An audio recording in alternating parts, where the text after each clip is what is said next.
Assalamualaikum student. Today we will discuss some short sentences which we use in our daily life. The first sentence is what is the matter? क्या मसला है? जब आप किसी से उसकी प्रॉब्लम या कोई भी उसे इशू है तो वो आप जानना चाहते हैं कि उसको क्या इशू है, क्या मसला है, तो आप उसे कहेंगे what is the matter. We were sitting, हम बैठे थे। ये सेंटेंस पास्ट में जा रहा है क्योंकि इसमें थे, बैठे थे।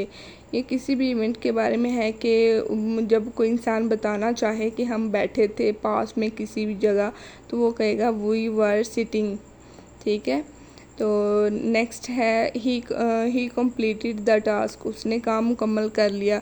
जब कोई पर्सन काम मुकम्मल कर ले, उसको फिनिश कर ले, तो आप कहेंगे ही कम्प्लीटेड द टास्क, कि उसने अपना काम ख़त्म कर लिया या मुकम्मल कर लिया।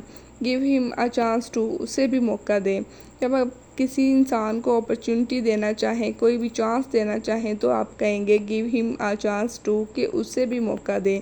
लेट हिम फाइंड आउट, उसे मालूम करने दो। यहाँ पे फाइंड आउट का मतलब ये नहीं है कि कुछ ढूंढ रहे हैं, बल्कि उसे मालूम करने के बारे में हम कह रहे हैं कि या जानने के बारे में, कि लेट हिम फाइंड आउट, उसे मालूम करने दो। रैप इट अप क्विकली, इसे जल्दी से समेटते हैं।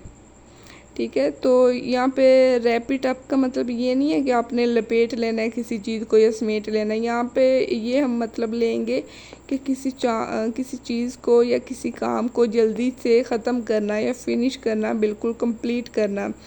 तो हम कहेंगे रैप इट अप, इसे जल्दी से समेट लो।